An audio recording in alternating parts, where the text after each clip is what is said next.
이전에도 인간은 획기적인 적응과 행태를 조금 보여주었지만 그것이 환경에 끼친 영향은 무시할 만했다.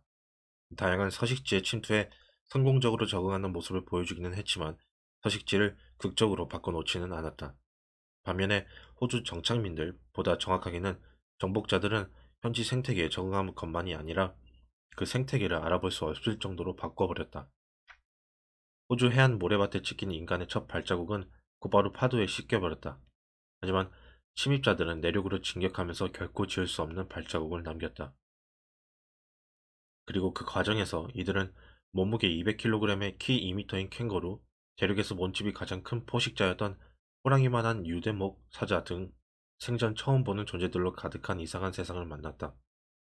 몸집이 너무 커서 귀엽거나 깜찍한 것과는 거리가 먼 코알라들이 나무 위에서 바스락거렸고 타조 2배 크기의 날지 못하는 새들이 초원을 달리고 있었다. 용 같은 도마뱀과 5m 길이의 뱀들이 덤불 속에서 미끄러지듯 움직였다. 무게 2.5톤에 이르는 원뱃인 디프로토돈이 숲속을 어슬렁거리고 있었다. 이 새와 파충류를 제외한 모든 동물이 유대목이었다. 이들은 캥거루처럼 아주 작고 무력한 태 같은 새끼를 낳은 뒤 배에 있는 주머니에 넣어 모유를 먹여 키웠다. 유대목의 유대목의 포유 동물은 아프리카와 아시아에는 거의 알려지지 않았지만 호주에서는 이미 이들이 패권을 장악하고 있었다. 이로부터 몇천 년 지나지 않아 대형 동물은 사실상 모두 사라졌다. 이 몸무게 50kg이 넘는 호주의 동물 24종 중 23종이 멸종했다. 이보다 작은 종도 대량으로 사라졌다. 호주 전체 생태계의 먹이사슬이 붕괴되고 재조정되었다. 이것은 지난 수백만 년 이래 호주 생태계에 일어난 가장 큰 변화였다. 이 모든 것이 호모사피엔스의 탓이었을까? 기소 내용대로 유죄. 일부 학자들은 우리 종에 면죄부를 주고 싶어 한다. 이런 경우 전형적인 희생양이 기후변화의 책임을 돌리는 것이다. 하지만 호모사피엔스가 완전히 결백하다고 믿기는 어렵다.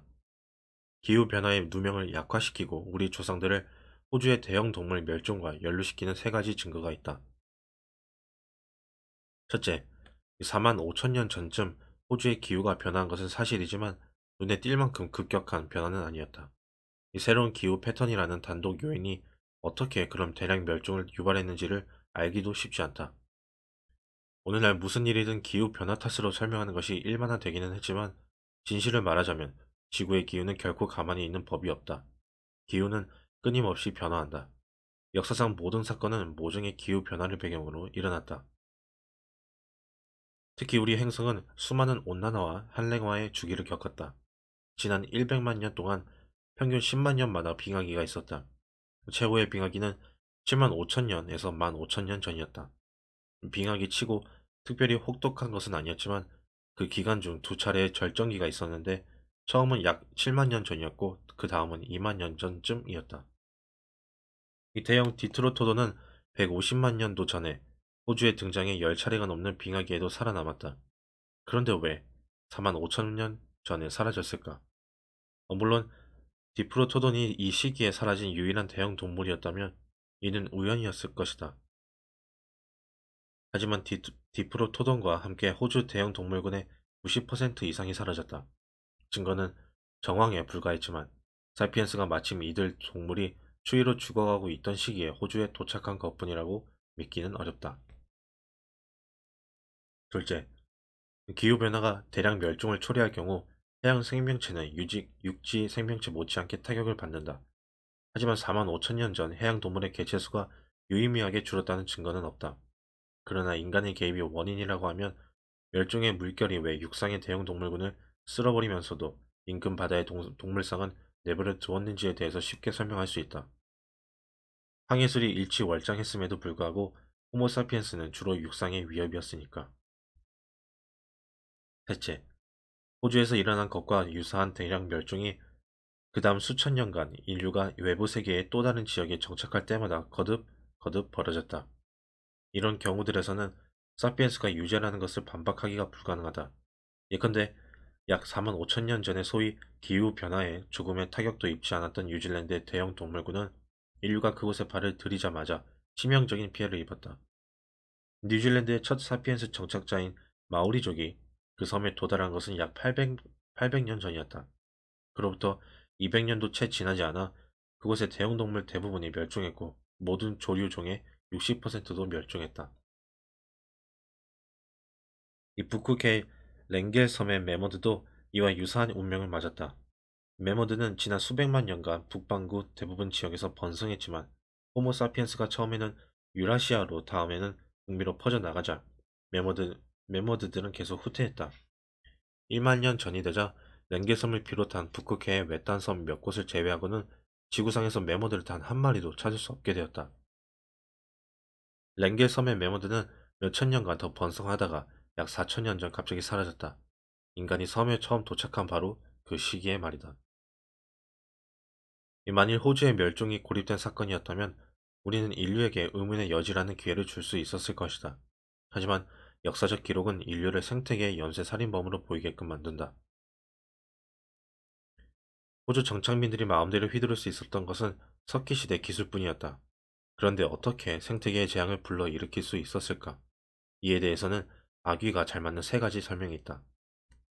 호주 멸종의 첫 희생자인 대형동물은 번식 속도가 느리다. 임신 기간은 길고 한 배당 새끼 수는 적으며 임신과 임신 사이의 휴지기가 길다. 그 결과 인간들이 몇 개월마다 디프로토돈 한 마리만 잡는다고 하더라도 사망률이 출생률을 앞지르게 된다.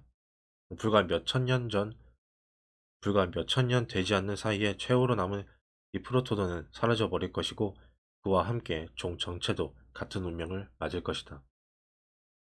이 사실 디프로토돈을 비롯한 호주의 대형 동물들은 덩치는 크지만 사냥하기가 그리 어렵지 않았을 것이다. 두 다리로 걷는 공격자들의 공격은 그들에게 전혀 뜻밖의 일이었을 것이기 때문이다. 앞으로 아시아에는 다양한 인간 종들이 돌아다니며 200만 년에 걸쳐 진화해왔다. 이들은 사냥 기술을 서서히 가다듬어 약 40만 년 전부터 대형 동물을 사냥하기 시작했다. 아프리카와 아시아의 대형 동물들은 인간을 피해야 한다는 것을 학습했고, 그래서 새로운 초강력 포식자인 호모 사피엔스가 앞으로 아시아에 등장했을 때 저렇게 생긴 동물로부터는 거리를 두어야 한다는 사실을 이미 알고 있었다. 하지만 호주의 대형 동물들에게는 도망쳐야 한다는 사실을 학습할 시간이 없었다. 인간이 특별히 위험해 보이지도 않았다. 이빨이 길고 날카롭지도 않고 근육이 많고 유연하지도 않으니까. 그러므로 역사상 지구를 거닐었던 최대의 유대목 동물이었던 디프로토도는 연약해 보이는 유인원을 처음 보았을 때 당연히 힐끗 보고 무시했을 것이다.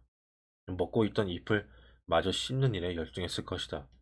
이들 동물은 인간에 대한 두려움을 진화시켜야 했지만 그러지 못한 채 사라졌다.